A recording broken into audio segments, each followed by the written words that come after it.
दोस्तों, स्वागत है आपका अपने चैनल रसायन शास्त्र पर, जहां मैं आपको विभिन्न आयुर्वेदिक दवाइयों के बारे में जानकारी देती हूं। तो अगर आपने अभी तक मेरे चैनल को सब्सक्राइब नहीं किया है तो तुरंत कर लें, साथ ही बेल का बटन भी दबा दें ताकि आपको मेरी आने वाली हर वीडियो की जानकारी तुरंत मिल जाए। तो आज मैं आपके लिए लेकर आई हूँ क्रव्याद रस। बहुत अद्भुत आयुर्वेदिक योग है। ये बनाया जाता है शुद्ध पारा, तोला, शुद्ध गंधक, ताम्र भस्म, लोह भस्म, शुद्ध टंकण, काला नमक, काली मिर्च, इन सब के साथ गंधक की कजली बनाकर लोह और ताम्र भस्म को खूब घोट कर बनाया जाता है। इसकी विधि थोड़ी लंबी है, उसमें मैं नहीं जाऊंगी, मैंने आपको मेन इंग्रेडिएंट बता दिए हैं।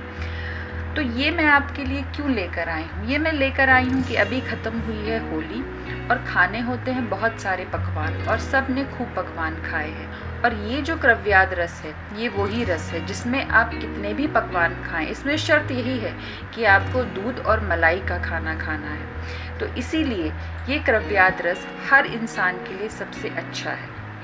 अब ये कहा जाता है जी आयुर्वेद में बहुत पथ्य परहेज हैं, लेकिन इस क्रव्याद रस में कोई पथ्य और परहेज नहीं है।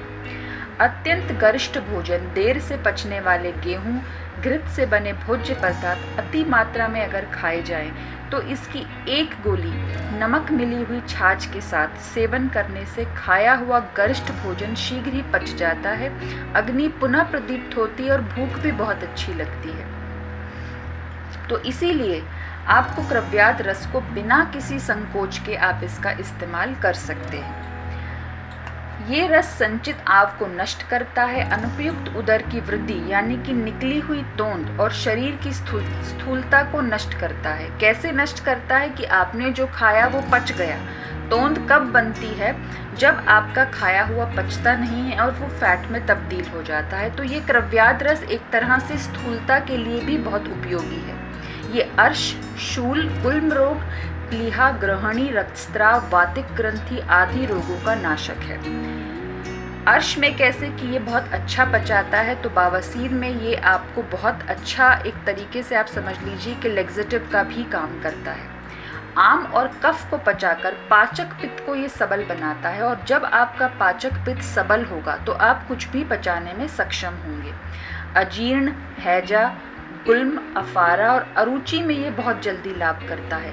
अगर आपको भूख की शिकायत, अगर आपको ये लगता है कि आपको भूख नहीं लगती, आप इसका सेवन कीजिए, फिर आप कुछ भी खाने के लिए तैयार हैं। जलोदर में भी ये अन्य दवाओं के साथ इसका मिश्रण बहुत लाभदायक रहता है।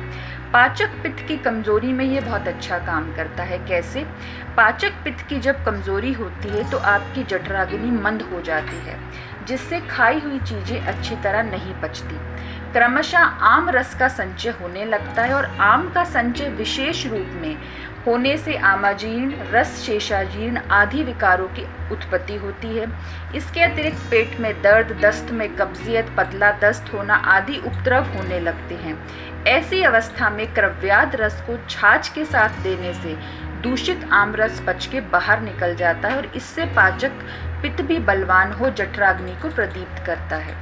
तो इसीलिए क्रव्याद रस जो है बहुत ही उपयोगी है। इसके साथ में अजीर्ण रोग पुराना हो जाने पर कोष्ठ में जब मल संचय होता है तो उससे एक पॉइजन यानी कि दूषित विष की उत्पत्ति होती है।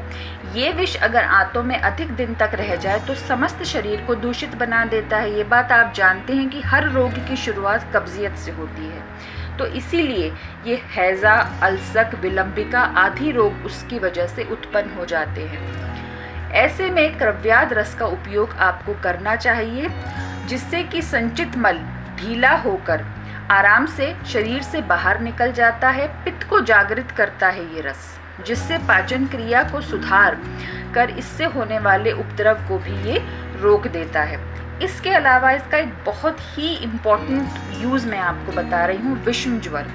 विषम ज्वर क्या होता है? मलेरिया बुखार बहुत दिन तक रहता है, और क्या होता है कि बुखार जब शरीर में आता है उसके बाद आपका जब प्लीहा बढ़ जाता है, कई बार अग्नि मंद हो जाती है, भूख नहीं लगती, ज्वर भीतर ही भीतर बना रहता है, शरीर में आलस्य, भारीपन, किसी काम की इच्छा नहीं होती, सिर में दर्द बना रहता है, रक्ताणुओं की कमी के कारण देहु पांडु वर्ण का हो जाता है, यानी कि पीलिया हो जाता है, शरीर दुर्बल हो जाता है, अरुचि हो जाती है, प्लीहा सख्त कठोर और बड़ी हुई मोटी सी मालूम होती है। ऐसी अवस्था में क्रव्याद रस कुमार यासव या लोहासव के साथ देने से बहुत अच्छा लाभ होता है। आपके रेड ब्लड सेल को बढ़ाता है, भूख लगती है, बुखार के बाद जो भी कमजोरी आपके शरीर में आती है उसको ये निकालता है।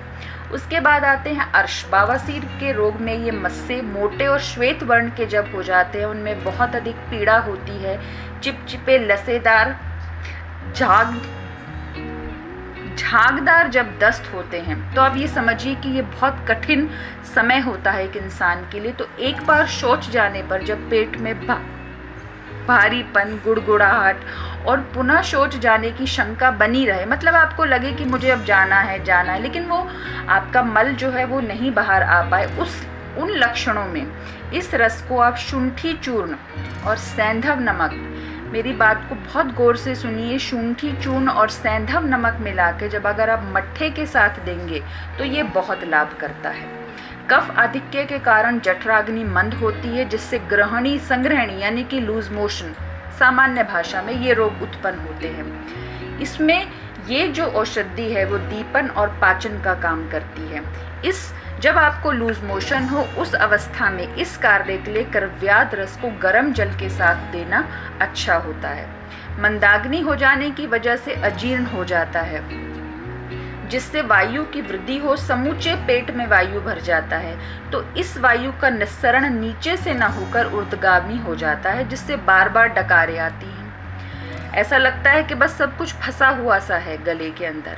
वायु की वृद्धि के कारण श्वास की गति में भी तेजी आती है, जिससे श्वास बहुत ज़्यादा चलने लगती है, हृदय निर्बल हो जाता है और फेफड़ों में बलगम भर जाता है। ऐसी अवस्था में भी क्रव्याद रस बहुत लाभदायक है।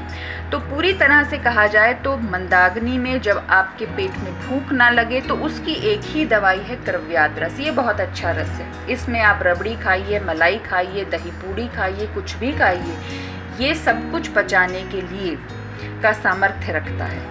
तो इतना सामर्थ्यवान ये क्रव्याद रस है, तो आपको इसको ज़रूर इस्तेमाल करना चाहिए। अगर आपने होली के दिन में खूब पकवान खाए और आपको लग रहा है कि पेट भारी है तो इसका इस्तेमाल करिए। आपने दिवाली में पकवान खा लिए हैं तो कोई बात नहीं, इसका इस्तेमाल करिए मट्ठे के साथ। मैंने अलग अलग रोगों में बता दिया है आपको, कोई ज़रूरत नहीं है खिचड़ी और दलिया खाने की। आप खूब अच्छा खाना खाइए और इससे पचाइए। और दूसरी बात, ये स्थूलता को कम करता है, जैसे मैंने आपको बताया। तो इसकी गोली जिस तरह से मैंने आपको बता दी कि सबसे अच्छा उपयोग आप इसका मट्ठे के साथ कीजिए। मट्ठे के साथ आप इसे लीजिए, 1 से 2 गोली, आपको बहुत अच्छी भूख लगेगी। आप मुझे थैंक्स करेंगे कि मैंने आपको ये रस बताया है। तो अगर आपको भूख नहीं लगती, पीलिया अगर आपको होके चुका है, बुखार होके चुका है, मलेरिया हो गया या कोई भी बीमारी से आप उठे हैं, आप इस रस का बिना सोचे समझे आप इसका इस्तेमाल करिए। इसके कोई साइड इफ़ेक्ट नहीं है। इसे वात, पित्त, कफ तीनों प्रकृति के लोग इस्तेमाल कर सकते हैं। तो खूब मज़े करिए, खूब खाइए, खूब मौज करिए और मुझे अपनी दुआओं में ज़रूर याद रखिए। तो ये था मेरा आज का वीडियो। अगले वीडियो में आपसे फिर मिलती हूँ एक और आयुर्वेदिक रस के साथ। तब तक के लिए नमस्कार।